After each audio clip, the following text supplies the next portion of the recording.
Welcome to Class Matters, the podcast where we ask the question, what would our country look like if it were governed by and for the working class? Class Matters is a project of the Debs Jones Douglas Institute. I'm Catherine Isaac, Executive Director. Today, in episode 11 of Class Matters, we're talking about challenges and opportunities facing workers and the labor movement in 2023. We're joined today by Carl Rosen, Samir Santi, and Adolph Reed Jr.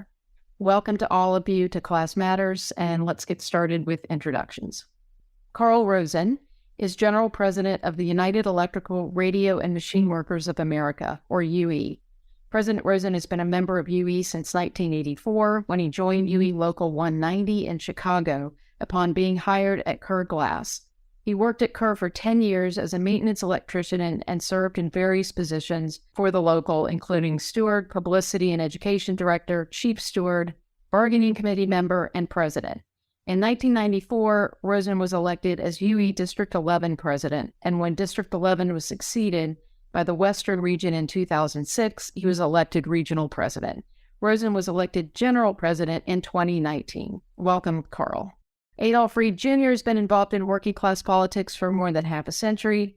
He's Professor Emeritus of Political Science at the University of Pennsylvania. His research interests include American and Afro-American politics and political thought, urban politics, and American political development. He serves on the board of the Debs Jones Douglas Institute and is the author of several books, including The South, Jim Crow and Its Afterlives. His latest, No Politics But Class Politics, with Walter Ben Michaels, is due out in March. Adolph also has a new column in The Nation magazine. And Samir Santi has worked as a political organizer for PASNAP, the Pennsylvania Association of Staff Nurses and Allied Professionals, and as a researcher for Unite Here, which represents hospitality workers in the U.S. and Canada. He teaches at the City University of New York School of Labor and Urban Studies. Again, welcome everyone. We start 2023 with public support for unions at its highest level, 71% approval of unions since 1965.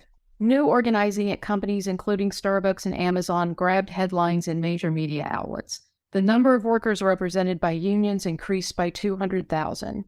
Union election petitions to the NLRB increased by 51%. Low unemployment rates spurred strike actions and gains in wages and benefits, and an estimated 60 million workers would join a union if they could. At the same time, the overall share of workers who are union members declined in 2022 from 10.3 to 10.1%. And the Supreme Court will soon rule on a case that could have a significant impact on workers' right to strike. We're going to talk today about some of the opportunities for working people in this country, and of course, we're going to look at the challenges that persist and that account for why support for unions hasn't translated into increased unionization. So we're going to start with our first question with President Rosen. Your union, the UE, has had some significant victories last year. What has the UE recently accomplished, and what are some lessons that the labor movement generally can take away from the recent UE experience? Thanks, Catherine, and thanks very much for having me on the podcast. I'm really looking forward to the conversation with this great panel. We've had a tremendous run of success over the last 16 months or so with graduate worker organizing. Maybe the work obviously started sooner than that, but in terms of what you can kind of put on the scoreboard. But we've been continuing also in our original manufacturing base and in some other areas. We're a very diverse union at this point, but for sure, what people have probably seen about us in the headlines with the labor press, to the extent it exists, is the graduate worker organizing. And it started with the University of New Mexico and New Mexico State, two very underfunded and underpaid for the graduate workers public institutions. And they started organizing in a state where they didn't clearly have the right to collective bargaining. The universities tried to resist that. That was, part of the opposition we had to overcome.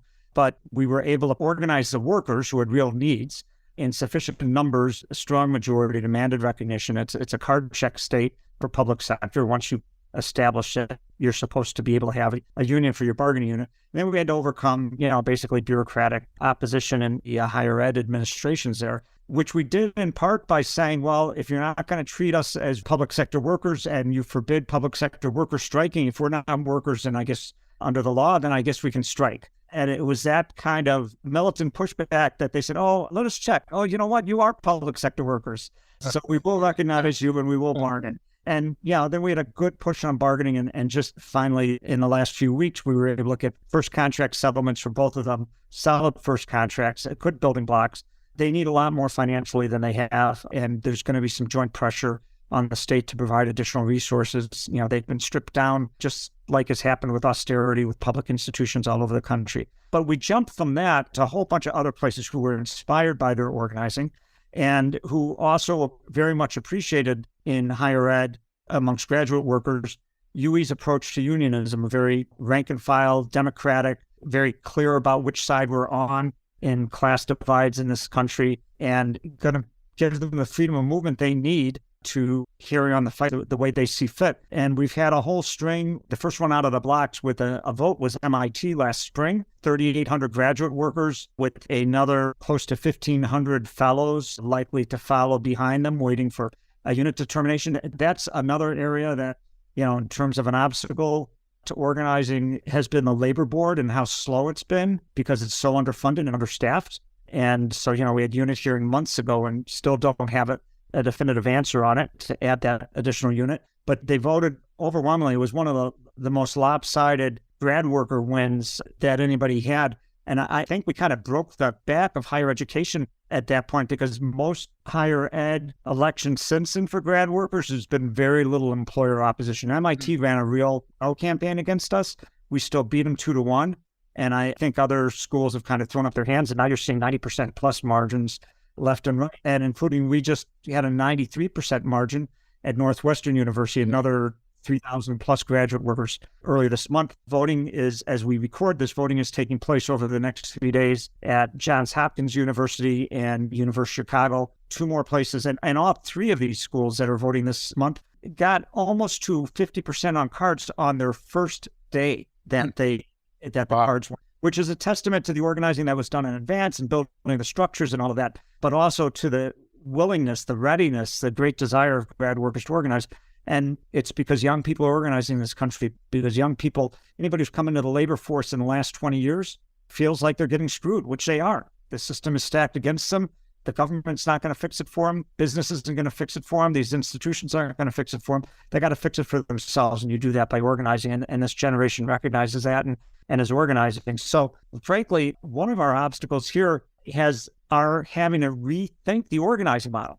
And, the very intensive staff-heavy organizing model that was developed in the 90s to overcome severe employer opposition, especially in the private sector, we can't afford it as a labor movement. We can't afford it as UWE. We're a relatively small union.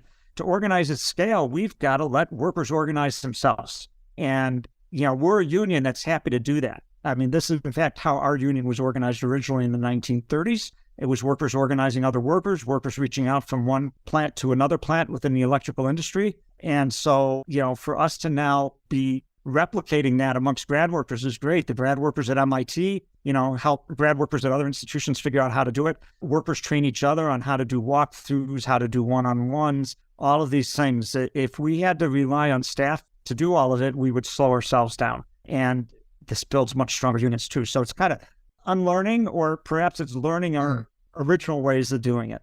But we are also organizing in private sector manufacturing, as we always have too. There's a great story in New Jersey, Refresco, a bottling plant. We had to go through 2 elections there. The first one got thrown out because the labor board screwed up by not opening up the ballot boxes on time for voting, and that was enough to overturn the election, make us go through it again.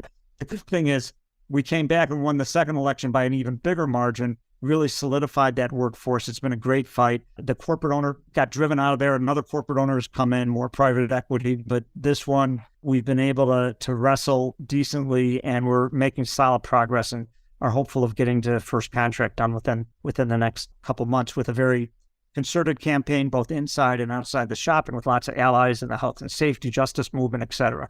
So those are some of the things we've been up to. And it's not that in private sector, like at places like Refresco, employer opposition is still there big time, but workers are also ready to move.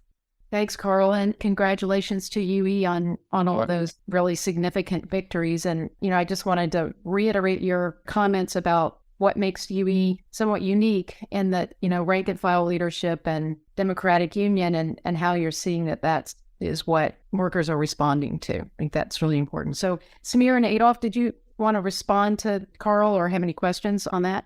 Well, I mean, the only thing I wanted to do is to point out to Carl that I am at the University of New Mexico, gave a lecture there yesterday, and I gave a shout out to the local, and there were 300 people in the audience, and there was a lot of support, and people were happy with the UE. So yeah, congratulations again, man.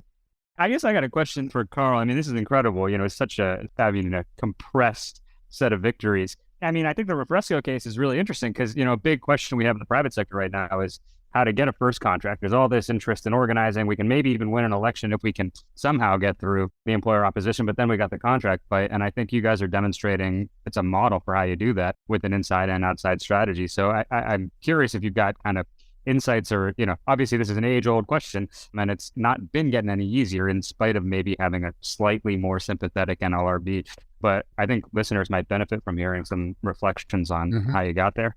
Sure. Look, we've been in the trenches organizing in manufacturing in this era, since at least the 1980s, where everything has really been thoroughly stacked against the unions in terms of the legal regime and in terms of what corporations are allowed to get away with. And we win more than we lose, and we get most of them through the first contracts, but not all of them. But it's guerrilla warfare every time. But we've learned how to do that. And the most important piece, obviously, is to keep the workers united and focused and fighting. But behind that, you have to have all kinds of allies on the outside. So in this case, it's private equity. They get their money, a lot of it from big pension funds. So a lot of those pension funds are either from public sector or unions. So we can go into those bodies and saying, put heat through the private equity company. You're part owner in it. You need to tell them they got to shape up. That definitely has helped. It's helped more with this private equity firm than with the previous one, which was a little bit more willing to ignore those voices. And then being able to also, keep them in the media through things like exposing health and safety issues and working with the National Organization on Occupational Safety and Health has really helped. So you have to do all of those things. You shouldn't have to, but you do. But some circumstances are harder than others on that. It's a question of how much leverage you have with the workers you have and how reliant the company is on that workforce. If we were to do a work stoppage of some sort, how much does that hurt their business, interrupt their flow, et cetera? And some places you can do that better than others. I think, that's the problem with some of the organizing we've seen where they're nowhere close to first contracts is because they don't have the leverage to take down enough of the company at once. So those are my thoughts. Thank you. So let's turn to maybe other reasons why public support for unions and workers' desire for unions isn't turning into skyrocketing organizing in the labor movement. Maybe some of the more technical things or what unions are not focusing on or some of the lessons that you just talked about from UE, but what about the rest of the labor movement? Sierra, you want to try that one first? Sure. I mean, I'm really interested to hear what President Rosen has to say about this. As, again, the UE has demonstrated how to do this. And I think there are a lot of lessons from the cases that he just described. And going back beyond the last 16 months, a long record of organizing successes. Big picture, it's obvious that we've got a labor law regime in this country that is completely stacked against work. To call it a labor law regime is actually, I think, a misnomer. It's a management law. Management rights law is what we have, right? And it's designed to make it as difficult as possible to win. And it's also got, again, the first contract question, I think, gets to this. It's got no mechanism through which, even when you do get through the, incredibly difficult task of winning a certification election, of getting a first contract, there's no procedure in place to really facilitate that. Employers can drag their feet. They can throw up as many obstacles as they want, and they can burn people out. So, I think we got to recognize that, right? There is a really, really unfavorable legal regime. Capital business in this country it really seems to hate nothing more than their workers having a voice on the job. And I don't think that this is even about money, because we're not talking about profit rates being hit by anything terribly crazy, right? This is business hates giving up any kind of control, and they've learned how nice it is to have complete authoritarian power at the workplace over the last few decades, and they don't want to give any of that up. So we've got business that's willing to invest disproportionate to the cost of a union contract to fight a union. We've got a legal regime that is stacked against workers. And so that, makes it really hard. And then we got a whole set of states where in the public sector, it's, as the New Mexico example suggests, difficult to do. So that's the context, right? And I think that is one that most people who have been in or around the labor movement are very familiar with. The question is, in some cases we see some unions making more progress than others, and so we're all dealing with the same set of cards. So how is it that in certain instances we see more breakers than others? And I think that the lessons from the UE and many others could be really clarifying here. I don't know, Adolf, do you want to flesh this out any more as well? Well, I mean, I was just thinking, so I'd like to hear what Carl has to say about this as well, because I think there are a couple of different levels, right, that we need to focus on, right? I mean, one is, as we've been talking about, immediate difficulties like in organizing. And there are some responses to that are technical. There are some responses to that are just common sense, like Carl said, going back to the UE's original mission, right, and revivifying that. There's the next level up, though, and I think one of the problems that we've had, both as a labor movement and like broader allies, is like somehow becoming more dependent on the electoral stuff and thinking about changing the playing field in a way that doesn't really get us beyond trying to win the next election. And I think that's when we look over the last 50 years and see how the pendulum has swung at the institutional level to have a stronger support of management against workers, and in a bipartisan way, frankly. It seems to me that one of the conversations we ought to be having is on how to, the kind of thing we were thinking about with respect to the Labor Party, right? I mean, how to try to organize for the long term to change the terms of debate, right? So that we as working people have a more important voice in setting what the rules are and in setting what we think of as the limits on property are. And I guess one of my concerns is, and I know Carl has important things to say about this too, is how we can try to get to that point where, in addition to thinking about how to win elections and to win union elections, to get contracts and to buttress the strength of the institutional trade union movement, how we can build on that at the same time to try to think for the longer term politically, to change the terms of debate, to enhance working class voice in setting the policy agenda. So, we've got a whole bunch of chickens and eggs here. And our solution is this: fight and inspire. The reason the labor movement is not organizing is because the labor movement isn't doing the things it needs to do to organize. Of course, there's employer opposition. Of course, the government is largely in the hands of the employers. It has always been such. It was certainly such in the 1920s and 30s when the basis was laid for the CIO. Arguably worse so. They used armed goons against us at that time. And not to say that there isn't occasional violence now, but it's nowhere on the scale that it was back then. We have a labor movement that is largely calcified. Much of it is not really trying to organize, including especially those who have resources. If we had a tenth the resources of some of these other unions, what we would do with that in UE. We're a very small union for a national union, and yet we're racking up these kind of organizing numbers right now. And part of it is we're willing to let workers organize themselves, which means they're going to control their own locals. They're going to be democratic. They're going to question authority. Other unions don't want people like that. I mean, let's just be frank about it. Folks who are in the union movement in order to preserve, where they are and what their conditions are as officers and their salaries and all of those other things, they're not interested in that being turned over. And there's too much of that in the labor movement. And the way we change the terms of the debate is by having the fights, pushing those issues out there.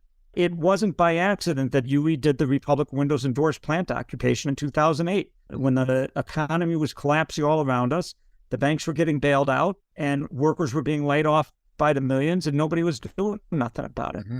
And the whole labor movement, went underground. And UE said, screw this, we're going to fight. And we found a group of workers who were willing to stand up and have that fight, and we worked it through with them, how we could make it happen. And then we engaged, the best kind of public support campaign we could do for it, et cetera. And it became a cross celebra. And, those workers won.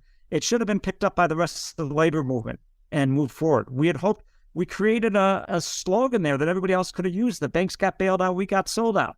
And then the thing sat there for 3 years while everybody got their heads beat in economically, until finally enough young people who were getting screwed got together and formed Occupy Wall Street and said, oh, here's a good slogan, and used it. And we were so happy that they did.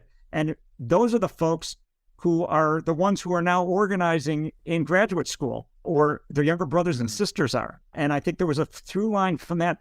Look, you want to talk about changing the debate in this country? That Occupy Wall Street is what led to the debate about income inequality and wealth inequality, and set the stage for Fight for 15, set the stage for the minimum wage being greatly increased, set the stage for, during the pandemic, actually having money go out to people who are going to be out of work rather than doing to them what we did in 2008, which is just to let them sit there with nothing. So I think it's important to have those fights that spark those things. We have another fight coming up. We're hoping it's going to spark some things. And this has to do with real conditions in the workplace, control of the work floor, which was an important part of the CIO unions originally in the 30s and 40s. It wasn't just about were you going to get a bigger paycheck, but was your job going to be decent? Yeah, were you going to be treated decently in the workplace? Were the rules that you negotiated with the boss, were they actually going to be enforced fairly, et cetera? That went away as the militant section of the labor movement got wiped out. But part of how it went away is people settled into this regime that the only time you fight is at contract time. We still remember a time and have practiced until fairly recently where if there was a big enough issue during a contract, you struck over it. You had the right to strike over grievances during the contract. That was in a lot of the original CIO contracts. It was in our national GE contract that we've had for all these decades. Well, GE is now almost out of manufacturing, and they sold off the last pieces that UE had to a company called Wabtec, including, which is the old Westinghouse air brake company, another one of the ones organized originally in the 30s. We still have the big locomotive plant in Erie, and there are contracts up this year. And under Wabtec, they had agreed to a contract that didn't have the right to strike over grievances for the first time. They had to start over with a new employer. They're missing it. That company has abused it this whole time, has not settled grievances, forcing them all to the last step, forcing those into arbitration, even appealing arbitration victories that we've had into the courts. Just delay. And our folks are fed up. And their contract's up in June, and they're stating it very publicly. We're going to win back the right to strike over grievances, so that not because we want to be striking over grievances, but because it'll at least, force the company to be honest about settling grievances fairly. And that's going to be a huge fight. And it's really about a fight for control of the workplace. And we hope it inspires others to do likewise. And that's part of what's going to get people organized. Folks want to have a union, but, you see the poll numbers. But are people going to make the sacrifices necessary to win that union? They will when their hope is greater than their fear. And that hope level rises. That hope level rises when they see other people fighting and winning, when they see that inspiration out there. And it's up to those of us who are organized to do that, to lead those fights and create that inspiration. I'm very hopeful that the Teamsters pull off the kind of fight they're talking about with UPS this summer. I think that can inspire a whole bunch of people. I'll be interested to see, the big three, the Detroit 3 auto contracts are up this year. There's likely going to be new leadership there. There's going to be, no matter who's there's going to be a feeling of a need to fight stronger than they've fought in a long time in the auto industry. Can that inspire folks? I think these things are good and hopefully can get more people in movement. Thanks, Carl. I really appreciate that. I want to zoom out a little bit now and talk about some of the challenges facing working people outside of those constraints on organizing. Some challenges, of course, stem from the current state of the economy, such as inflation and unemployment. But many challenges stem from the fact that the wealthy and corporations have stacked the deck against working people, as you all have already mentioned. So what I'd like is for each of you to identify what you think are the most significant challenges facing workers and the labor movement. And feel free to include issues that may not be thought of as traditional labor issues, something like housing or voting rights. We're going to be talking about a lot of these kinds of issues in future episodes of Class Matters. So just kind of want to get a good sense of what you guys think are the big ticket items. For me, one of the overarching concerns is discrediting of the idea of government and of public goods and privatization, because that underwrites so much else, right? That underwrites the attack on public health, that underwrites the attack on public schools, that underwrites, the attack on public sector workers, nurses, right? And to me, that also is one of the biggest ideological victories that the right wing has won and consolidated, right? Now, Margaret Thatcher has this well-known quip that there's no such thing as society, there's only individuals and their families. And she also said that the economics is the method, but the point is to change the human soul. And then she also said, when asked what she thought was her greatest accomplishment, she said Tony Blair. because we forced our opponents to change their mind and to adopt our way of thinking. And that's kind of parallel to what's happened like in the U.S. I mean, going back to Jimmy Carter, for instance, we've gotten promises to support labor law reform to tilt the playing field back somewhat in the direction of working people. Carter promised it, didn't do it. Clinton promised it, didn't do it. Obama promised it, didn't do it. In some ways, we've gotten more from Biden on the down low than we got from any of those previous Democratic presidents. But at the same time, the Biden administration hasn't moved against the slow, stealth privatization of Medicaid and subordination to the Fed and the inflation bugbear, which has always been linked to the pursuit of austerity as a way of driving down living standards. While we understand that that's where the Democrats are now too, there's just not been enough clear criticism and protest of that coming from our side. But you can see how, too, privatization feeds off of the idea of austerity, because the notion is that it's too costly for government to provide public services, so you outsource them to private contractors, even while guaranteeing private contractors set profit rates, right? So it winds up often costing more than it costs to deliver the service from in-house. But the point is, I think the larger point is, now shut up after this, is that we've been combating a bipartisan consensus for half a century now that's anti-social solidarity, right? That's encouraged people over and over again to think that you need to look to your own individual wilds, basically, to protect yourself against old age or back up against unemployment. And it seems to me that part of what has to happen is you've got to change the discourse around those matters. And of course, I agree with President Rosen that the best way to do it is through fighting and through expanding the sense of fighting. So that's the one I'd kick off with. Samir? I agree with everything I think Adolf framed it perfectly right there. And I think we're sitting at a really interesting and scary, but also exciting time. I mean, I think everything that President Rosen discussed over the last decade or 15 years is worth just pausing and reflecting on and appreciating how extraordinary it is. There's stuff that is on the table today that was completely unthinkable even 5 years ago. In New York City, there's a just cause bill that's working its way through city council. I mean, just the idea of just cause passing, across all industries passing at a major city would have been completely unfathomable a few years ago. Things like Fight for 15, that was crazy. Now it's the norm. There's a lot of stuff. We've made a lot of progress over the last decade or so. And just since the pandemic, I mean, we've had the government demonstrate that we can all be taken care of. I think that's something that's easy to lose sight of what just happened. The federal government demonstrating that everyone can be okay when the entire economy shuts down. That's a profound development. And I think it's something that we can't let the other side obscure. And that's what they're trying to obscure. And so I think over the next, whether it's the next year or the next few years, we're going to be back at the mat on questions of austerity, public sector budgets, all the familiar fights that we have, had in, before the pandemic.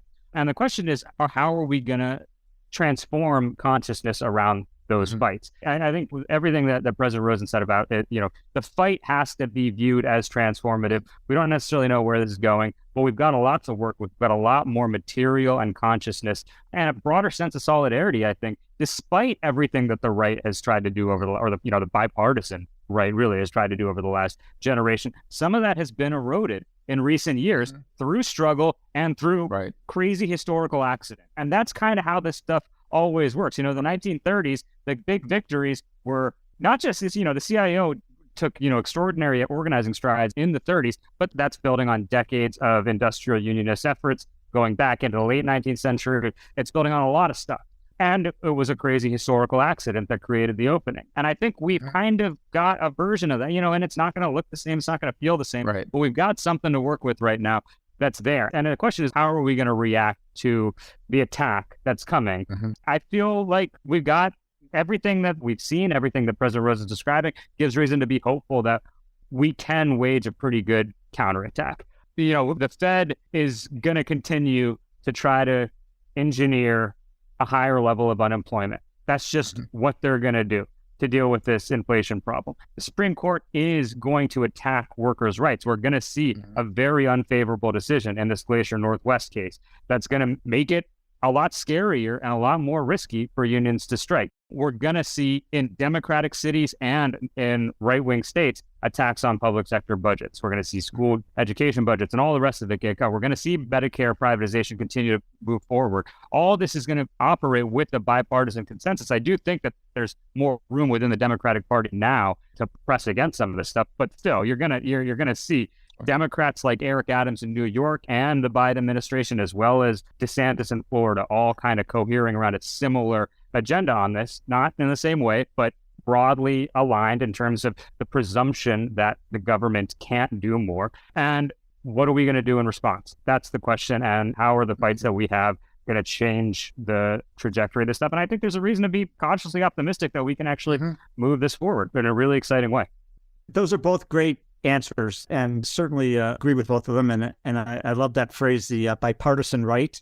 Shadol and I spent some good years together trying to build a Labor Party, which we still need because the two-party consensus is against working people. Although there are more good people who've been able to get elected at some levels within the Democratic Party than we've seen for a while, but obviously not allowed to give direction to the party at this point, certainly.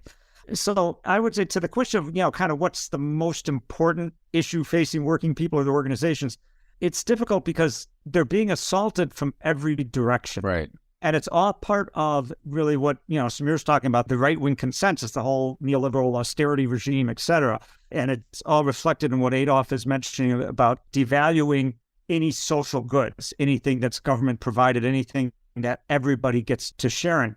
And it's all because we have allowed in this country such a tremendous concentration of economic and political power. And I think really, if you want to say what's the single biggest obstacle to working people, I think that's it. The rich have too much money and are too powerful, right? And those are intertwined. And because of that, we have a lot of trouble making advances on any front because of that. But what we have is numbers. So that's back again to inspire people. That's why Sameer's saying there's things to be optimistic about. It's absolutely true. When we apply enough pressure, they have to yield. But for those numbers to mean something, we have to be organized. And not just in unions, but throughout social movements too. And to be organized and have enough influence, we have to be united. And so in a lot of ways, our fundamental problem in winning things for the working class is the tremendous ability of the ruling class to exploit, divide, and conquer. And the divisions that they've been able to sow and continue to along race, along gender, along ethnicity, north and south, big city, rural areas, you name it, they find a place that they can break us apart and set us against each other, and they try to do it. And the loss of unions in all of these kind of mid-sized towns in rural areas where there used to be unionized factories who were kind of the one fabric that could hold people together because the churches aren't integrated. So, it was the unions where people came together and worked together. It was a loss of that. I think that form the material base for the right wing to take over broad swaths of the country. And so I think we have to really dedicate ourselves as a working class movement, as a labor movement, to overcoming all of those divisions so that we can build the greatest unity and actually have power to upset the forces that are holding us down right now on all of these issues. They're all important issues.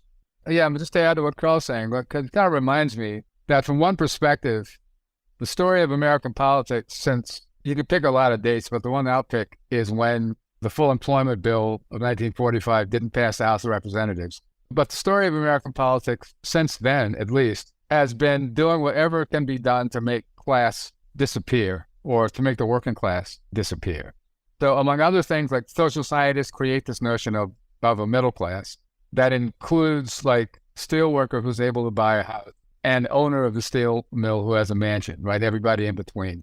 So it's an amorphous category, but like that and all the other divisions that they propound and propagate at us that you mentioned, Carl, I mean, they all have that same purpose. And the response to all of them, right, like you say, is solidarity and pushing a solidaristic politics. And again, that's where the labor movement's central, that's where all of us is central, that's where the social movement is central, but a key mindset, has to be trying to overcome those divisions in the name of that fundamental solidarity that everybody shares, right? That you got to get up and go to work in the morning, or you're expected to get up and go to work in the morning.